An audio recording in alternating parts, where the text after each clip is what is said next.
गांव के आखिरी सिरे पर एक पुराना सा घर था। घर की दीवारें मिट्टी की थीं और छत पर खपरेलें लगी थीं। उसी घर में रहता था रामू, एक साधारण किसान जिसकी दुनिया बहुत छोटी थी लेकिन दिल बहुत बड़ा।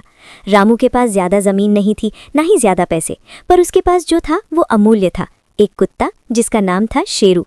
शेरू कोई खास नस्ल का कुत्ता नहीं था, ना वो दिखने में सुंदर था, ना ही बहुत बड़ा। उसका रंग हल्का भूरा था, कान हमेशा थोड़े झुके रहते थे और आंखों में अजीब सी चमक थी, जैसे वो हर इंसान की भावना समझ सकता हो। शेरू रामू के साथ पिछले 8 सालों से रह रहा था। गांव में लोग मजाक में कहते, रामू तेरे पास जमीन कम है पर कुत्ता बड़ा अमीर है। रामू मुस्कुरा देता और शेरू के सिर पर हाथ फेर देता।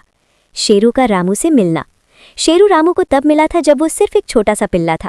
एक दिन रामू खेत से लौट रहा था, तभी उसने झाड़ियों के पास किसी के रोने की आवाज़ सुनी। पास जाकर देखा तो एक छोटा सा पिल्ला कांप रहा था। उसकी माँ शायद कहीं मर चुकी थी या किसी ने उसे छोड़ दिया था। रामू ने पिल्ले को गोद में उठाया। अरे छोटू, तू यहाँ कैसे आ गया? पिल्ले ने उसकी उंगली चाट ली। बस उसी पल रामू ने तय कर लिया, अब ये पिल्ला उसका परिवार है। एक साथ बिताए दिन। शेरू रामू के हर काम में साथ रहता। खेत जाना हो, लकड़ी काटनी हो या बाजार, शेरू हमेशा उसके पीछे पीछे चलता। जब रामू थककर पेड़ के नीचे बैठता, शेरू उसके पैरों के पास लेट जाता। रात को जब पूरा गांव सो जाता, तब शेरू घर के बाहर पहरा देता। कोई आहट होती तो वो हल्की गुर्राहट से रामू को सतर्क कर देता। गांव के बच्चे शेरू से डरते नहीं थे, वे उसके साथ खेलते, कभी कभी उसके गले में फूलों की माला डाल देते। शेरू सब सह लेता, बस कभी कभी पूंछ हिलाकर अपनी खुशी जाहिर करता। मुसीबत की शुरुआत। एक साल सूखा पड़ गया, फसलें बर्बाद हो गईं। रामू की हालत खराब होने लगी। कई बार घर में चूल्हा नहीं जलता। रामू अपना हिस्सा शेरू को दे देता और खुद आधा पेट खाकर सो जाता। एक दिन पड़ोसी ने रामू से कहा, रामू इस हालत में कुत्ता पालना मुश्किल है, इसे कहीं छोड़ा। रामू का दिल कांप गया। उसने शेरू की ओर देखा। शेरू उसकी बातों से अनजान जमीन पर बैठा उसकी ओर देख रहा था। नहीं, रामू ने दृढ़ आवाज में कहा, अगर भूख सहनी पड़ेगी तो हम दोनों साथ सहेंगे। शेरू की समझदारी। धीरे धीरे शेरू जैसे हालात समझने लगा। वो अब पहले की तरह ज्यादा खाना नहीं मांगता। कभी कभी वो जंगल की ओर चला जाता और कुछ देर बाद मुंह में कोई छोटी सी चीज लेकर लौटता, कभी खरगोश, कभी फल। रामू जानता था कि शेरू उसकी मदद कर रहा है। एक रात रामू बहुत बीमार पड़ गया। बुखार तेज था, वो बिस्तर से उठ भी नहीं पा रहा था। शेरू उसके पास बैठा रहा, उसकी सांसों को सुनता रहा।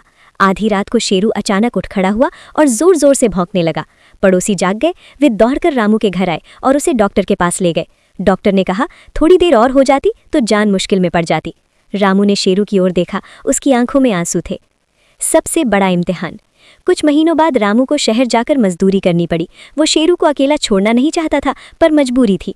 उसने पड़ोसी से कहा कि वो शेरू का ध्यान रखेगा, पर शेरू बेचैन रहने लगा। वो रोज उसी रास्ते की ओर देखता जहां से रामू गया था। एक दिन शेरू अचानक गायब हो गया। गांव में चर्चा फैल गई, शायद जंगल चला गया या किसी ने पकड़ लिया, लेकिन सच्चाई कुछ और थी। शेरू पैदल ही शहर की ओर निकल पड़ा था। उसे नहीं पता था रास्ता कितना लंबा है, लेकिन उसे बस इतना पता था कि उसे रामू को ढूंढना है।